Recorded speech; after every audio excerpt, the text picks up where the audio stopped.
Oi pessoal, tudo bem? Hoje a gente vai estar dando continuidade aos nossos vídeos aqui da parte de metrologia, né? E hoje a gente vai estar falando sobre um tipo de medição muito comum, na indústria de forma geral, mas eu estou trazendo ela aqui, né, para comentar, principalmente por causa da última medição que a gente fez aí o vídeo, né? Que foi a medição utilizando o calibrador passa-não passa, né, e falando da dificuldade, né, que principalmente quando você está iniciando esse tipo de estudo, né, desse tipo de medição, né, como é difícil às vezes o estudante, né, principalmente aquele que não tem muita vivência na indústria, entender a importância dele. E aí é um outro tipo de medição que tem a mesma característica, né, não característica dimensional, mas característica de entender a importância dela, né? No caso, a medição com o calibrador passa-não passa é uma medição por substituição, né? Uma medição muito precisa. Já a medição utilizando esse elemento aqui, né? Que no caso é o esquadro, é uma medição por comparação, né? É uma medição precisa também, né? Mas ela não é tão precisa quanto a medição por substituição, né? Na medição por comparação, você tem um padrão, né, e faz um comparativo, obviamente, né, com outro elemento, né. Aqui a gente pode estar observando, né, tem um esquadro, né, uma indicação de perpendicularidade, né, uma indicação aí de 90 graus, comparando aqui com o elemento, né. Então tem aqui um elemento aqui que teoricamente era para estar 90 graus e está sendo comparado, né, um com o outro. A gente se depara muito, principalmente na parte de fabricação, né, do uso de esquadro, né, na fabricação de peças planas, né, ali ligado à fresagem, né, alguns tipos de cortes.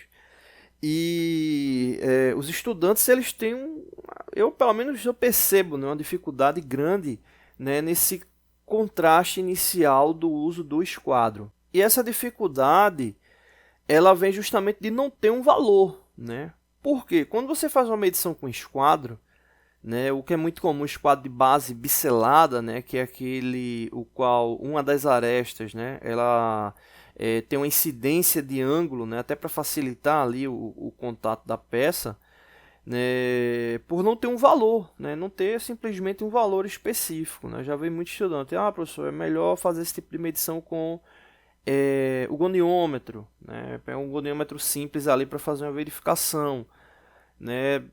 Ok, pode ser feito, pode, mas o esquadro está trazendo a indicação do real, né? Uma incidência mínima, né, entre um traço ali do goniômetro, né, um erro paralaxe ali já pode colocar a perder, né, a garantia ali da peça. No esquadro você tem uma indicação melhor. Só que acontece, né? Essa questão de não mostrar o valor, né, você não ter um valor ali direto, acaba causando muitas vezes impaciência. Eu acho que talvez seja o termo mais correto, né, de aplicação. Né? Porque como é que funciona? Quando você encosta o esquadro no elemento, né, como essa situação aqui, como a gente está vendo, né, se observa, né, contra a luz, né, e verifica, né, se tem algum espaçamento ou não. Se ele realmente tiver a 90 graus, estiver tudo ok, né, você vai ver praticamente fechado, né, vai ver praticamente fechado o elemento, ou como o professor meu dizia, né, antigamente, né, você vai ver um feixe de luz contínuo, né, um feixe de luz contínuo, ali de indicação, às vezes alguma aresta, alguma rebarba, né, mas a tendência é realmente você não ver, né, nenhum feixe de luz, ou seja, indicando que o elemento ele está ou de fato 90 graus, né, perpendicular, ou muito próximo disso, né? Então essa indicação é interessante. Só que quando, né, o estudante observa lá que tem um feixe de luz, aí é onde normalmente começa o problema, né? Porque vamos supor aqui o seguinte, né? Vamos supor aqui que ele está encostado, vamos supor que o feixe de luz ele esteja dessa forma aqui, né? Ele fique aqui para, deixa eu travar ele aqui.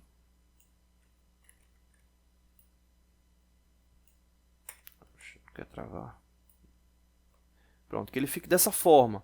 Então, o feixe de luz ele vai ter uma tendência de verificação. Só que essa tendência de verificação, né, ele sendo mais aqui em cima, né, quando o estudante for observar que ele está com essa abertura aqui, às vezes gera dúvida de como corrigir, né, de como corrigir aquela indicação.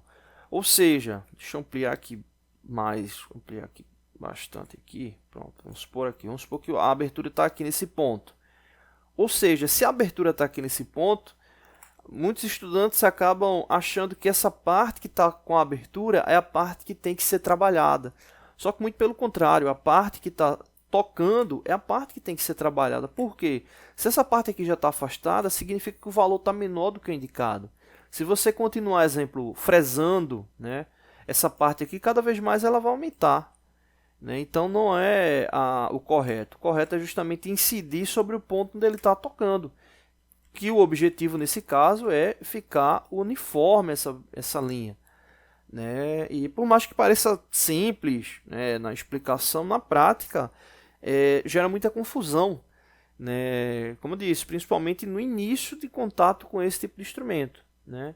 E outro detalhe também é que muitos estudantes, né, acabam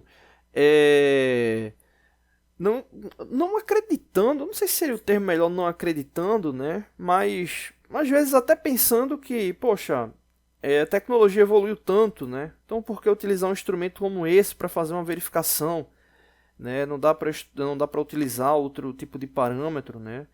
E às vezes é aquela questão mesmo da falta da vivência na indústria, né? Porque a medição por comparação é uma medição que ela é comum em vários ambientes industriais, né? Quando a gente vai para a indústria, né, para análise de ciclo industrial, cada processo, né, acaba tendo a sua estratégia de medição. Né? E na estratégia de medição você pode ter um instrumento, 2 instrumentos, 3 instrumentos, você pode ter várias medições em pontos diferentes, gabarito, comparação, medição direta, enfim. Né? Então, engraçado porque quando você acaba encontrando, né, esses estudantes aí que já saíram lá da academia, né, já estão lá na indústria, né, você nota que pouco tempo ali a visão deles já é bem diferente, né? Então isso acaba sendo uma coisa normal, né? Acaba sendo uma coisa normal, só que, né, dificulta um pouco ali no processo inicial, né? Então fica aí essa observação, né, sobre o esquadro instrumento de comparação muito preciso, né, e que deve ter um pouco de paciência ali no uso e principalmente na correção, né, na correção do elemento, né, para verificação ali do esquadro, tá bom? Não deixe de se inscrever no canal, toda semana tem vídeos novos.